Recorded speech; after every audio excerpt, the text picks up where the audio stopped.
Hayırlı kеш, жаңалықтар шығарылышын қарайсыз, студияда Алина Хисматуллина, бүгінгі шығарылышының төп темалары. Кеше қыш еді, бүгін енді яз жеткен. Хауа тұрышы кескен өзгеру, шәһәрдәшләрне бір шуға салды. Инде bir yıldan artık pensionerlar tanıklık ala almıyorlar. Bu dokumentten başka alarga taşlamalar karalganmı? Güzel Şıkapova açıkladı. Бүгін Шалыда рентгенология күнін білгілеп өттілер. Әлігі өлкәдә өзгәрішләр, яңарышлар бармы? Хәбәршебез білішті. Yolgan şartlatушылар іші тамамы. Бүгін шәһәр судында хөкім қарары шығарылды. Исігізге түсірем, абыйлы інілі узған елның жайында сәуді өзәгіне бомба қойылған деп 5 тапыр ялған хабар жеткірі. Торговый квартал іштекшілігінен $70 000 ақша ұстырылар. Соңғысында өзлері ясаған шартлатқыш урнаштыралар. Вәхітке шартлау болмай қала. Бүгін Илнар Әғлетдиновны 6 елға, Артем Ғибадуллины 4 елға иреклерінен мәхрум еттілер. Юлларда қор бұтқасы ешігаларында құтышқыш кәлиелер һәм қор күртлері. Қорлы яңғыр біздің елде ғадаттәгіше күтмәгенде яуды. Машина өртішілер ертәнгі бүкілерге қората қанағатсызліклерін білдірді.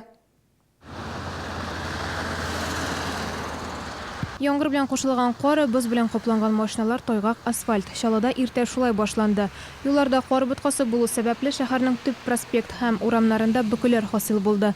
Кайберәүләр хәтта эшкә дә соңга калды. Дорога, гололед, пробки кругом. Ну, сегодня во дворах трудно уж, гололед, и машин много стоят. Все по-разному, все. А сейчас вроде нормально, утром тяжело было. Привет, конечно. Везде гололед. Мы едем тихо-тихо, не нарушаем. Вот так нормально. Резина шиповная, нормально. Надо ездить поаккуратнее только. Вот все. Час пиктансын хәрәкәт итү җиңелрәк. Каршы тартучы машиналар тәүлек буена эшли башлады. 6 дистәгә якын кар себерүче техника, грейдерлар, төягечләр һәм тракторлар көндәлек эшен шәһәрнең төп проспектларынан башлый, соңыннан урамнарга күчә. Тик өлгерә алмыйлар, юлларда урыны белән бөкеләр. Ишегалды һәм комплекстагы юлларны чистартучы коммуналчыларның да эше җитәрлек. Мы стараемся своевременно реагировать. Эшне вакытында эшләргә ашыгабыз, махсус техника чакырабыз, җәяүле юлларына реагент, ком сибәбез. Юлларны кардан чистартучы техникага кумаучаулаган машиналарны эвакуациялиләр. Бу хакта ЮХИДИ хезмәткәрләре генә түгел, коммуналчылар да кисәтә. Кар чистартучы машиналар үтеп йөрерлек урын калырга тиеш. Алина Хисматуллина, Юлия Шмакова, Сергей Вильданов, яңалыклар. Пенсияга яңа чыгышлар тоныклык алмый. Бу федераль закон гамәлгә кергәнгә инде 1 елдан артык вакыт узды. Әлеге документны күрсәткән өлкәннәр төрле ташламаларга ия. Мисал өчен, кибеттә азык-төлекне арзанрак бәягә алырга мөмкиннәр. Ә менә тоныклыгы булмаганнарга ни эшләргә? Безнең иҗат төркеме тәҗрибә уздырды. Ташламага ия булыр өчен сатучыга нәрсә күрсәтергә мөмкин? Гүзәл Шыхапова сюжетында. Екатерина Пронина күрсәткән таныклык бәлки киләчәктә музейда сакланыр. Әлеге документ буенча шәһәрдәшебез кибетләрдә, даруханәләрдә һәм чәчтарашханәләрдә ташламаларга ия. Ну, они и так уж видят, ну, и удостоверение желательно удостоверение. Вот я копию сделала, в парикмахерской я пользуюсь. Не покажешь? Иди по обычной цене. Когда, иду в магазин, есть удостоверение, показываю. Все, скидочка до 10%, там сколько там процентов. Я не знаю. Вот, нет, я был так. После 10 часов нет ничего. А что нету, как это зависит от продавца, от кассира, как она посмотрит, ты пенсионер или не пенсионер. Можно тебе, скидку делать или нельзя. Таныклыклар 2015 елның 1 июненнән пенсияга чыгучыларга бирелми башлады. Элеккегеләре һаман да гамәлдә. Нәкъ шулар ярдәмендә 10, 20, хәтта 40% ташламалар ясыйлар. Таныклыксыз калган пенсионерлар бу өстенлекләрдән файдалана аламы? Кибетчеләрдән сорадык. Ташламалар 10% каралган пенсионерларга.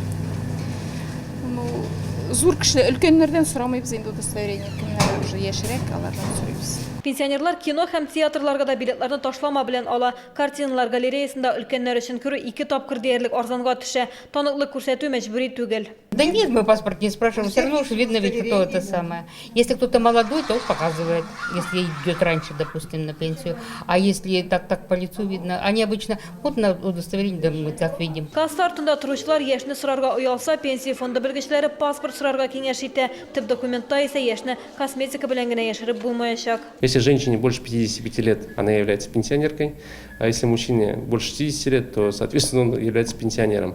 А вот как раз исходя из этого было решение принято о том, чтобы за ненадобностью пенсионных удостоверений их отменить. Отменены они были на уровне Российской Федерации. Пенсияга вакытынан алда чыгучыларны яш буенча билгеләп булмый, мондыйларга фондтан белешмә бирәләр. Аны пенсия фондының сайты аша заказ биреп алырга мөмкин. Гүзәл Шихапова, Алексей Иванов, яңалыклар. Таныклыгы булмаган пенсионерлар да 5000 акча алачак. Дөрес, яңа ел бәйрәмнәреннән соң гына. Бердәм түләмнәр сентябрь аенда индексацияләү булмаган өчен биреләчәк. Ул барлык төр пенсионер алучылар өчен каралган. Бу акчаны алу өчен бер кайда мөрәҗәгать итәргә кирәкми. Ул гыйнвар пенсиясенә кушылып биреләчәк. Россиядәге барлык пенсионерларга түләр өчен 200 миллиард сум акча кирәк булачак. Эшләмәүче пенсионерлар өчен тагын бер яхшы хәбәр. Февраль аенда аларның акчалары 5%-ка артачак. Бу уртача алганда 700 сумны тәшкил итә. Шәһәрдә сәүдә үзәкләренең саны арта, тиздән тагын берсе ачыла. Аның өстенлеге шунда, ул үзәк торак комплексында урнашкан. Кибетләрдә шәһәрдәшләргә нәрсә тәкъдим итәләр? Киләсе сюжетта.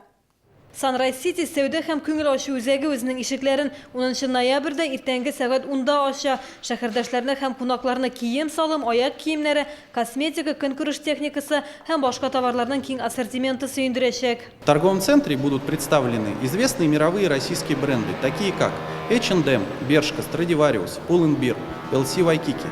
Также в торговом центре разместился продуктовый ритейл премиум-класса «Перекресток Грин», магазин бытовой техники M-Video, детский город Kidspace, а также сеть магазинов парфюмерии и косметики Ревгош. Sunrise City комплексынан тагын бер сөенечле хәбәр. Ноябрь азагына кадәр биредә фатир алучылар өчен зур ташламалар каралган. Предлагаем вам приобрести квартиры в жилом комплексе Sunrise City от 50 тысяч рублей за квадратный метр с удобной формой оплаты. Последний шанс для тех, кто хочет приобрести квартиры в уникальном комплексе на самых выгодных условиях.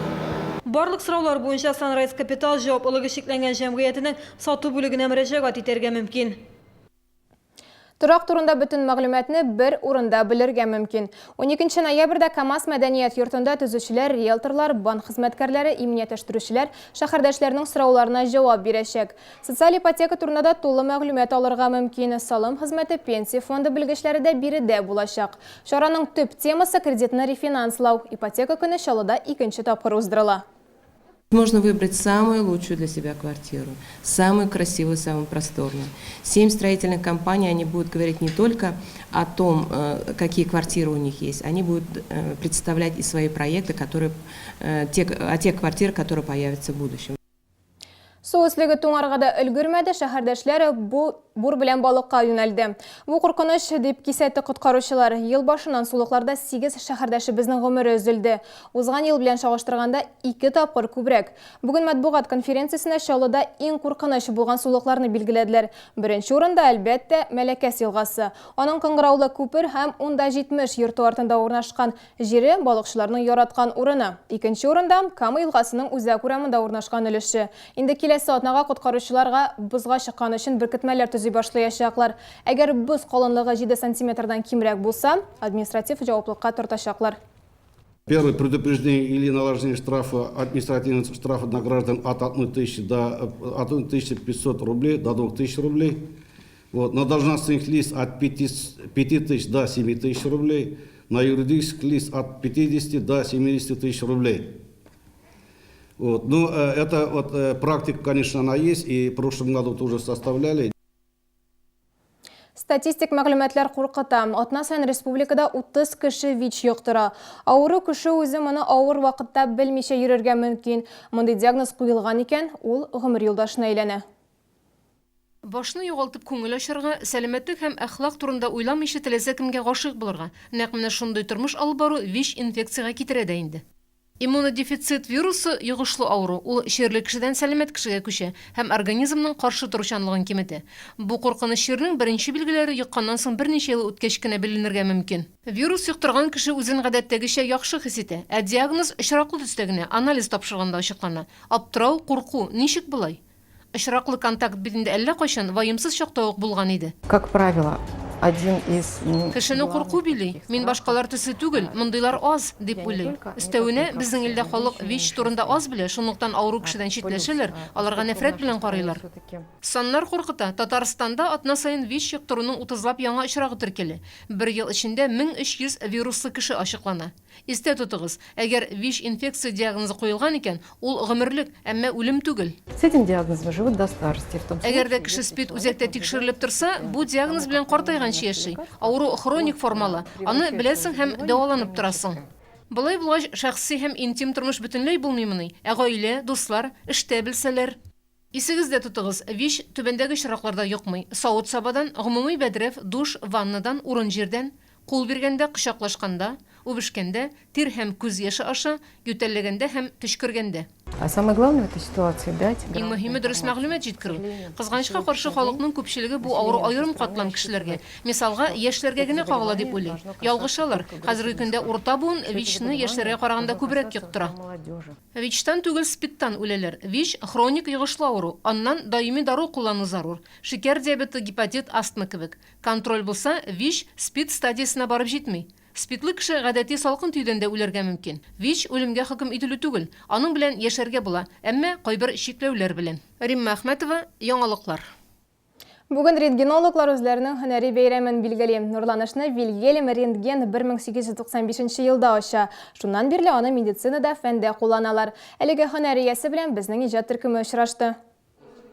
Бәйрәм булса да рентгенология бүлегендә гадәти көн бүген пациентлар саны әзрәк. Әнисе аркасы авырткан улын алып килгән, ә бер кыз өйдән чыкканда таеп егылган. Сегодня я шла, спускалась по подъезду и упала. Решила обратиться сюда, и чтобы мне сделали рентген. Ну, пришли в больницу, вот у него спина болела, пришли в больницу, нас отправили на рентген.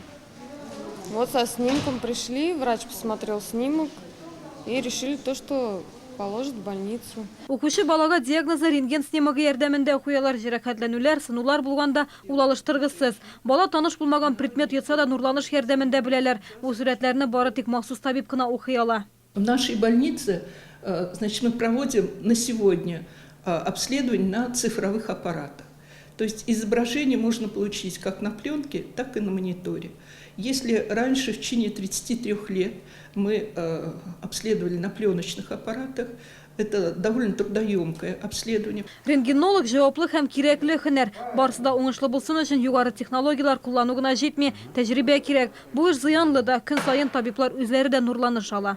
Только проработав во многих специальностях, по многим специальностям, я думаю, что ты можешь уже быть таким, ну, достаточно обученным, что ли, специалистом и заниматься рентгенологией, потому что эти специальности все необходимы при чтении рентгенограмм. Бүген рентген нурларын диагностика максатларында гына түгел, яман төшне дәвалаганда да кулланалар. Әлеге һөнәр ияләрен бәйрәмнәре белән шәһәрдәшләр котлады. Хочу пожелать удачи, здоровья, крепкого здоровья за их благотворный труд. Огромное спасибо им, так как сама работаю в этой сфере. Ну, самое главное, желаем рентгенологам, это здоровья, успехов в работе, чтобы поменьше было пациентов с переломами. Желаю здоровья крепкого, чтобы пациенты их были доброжелательные, чтобы у них зарплата была высокая. Гүзәл Шахапова, Юлия Шмакова, Сергей Вильданов, яңалыклар.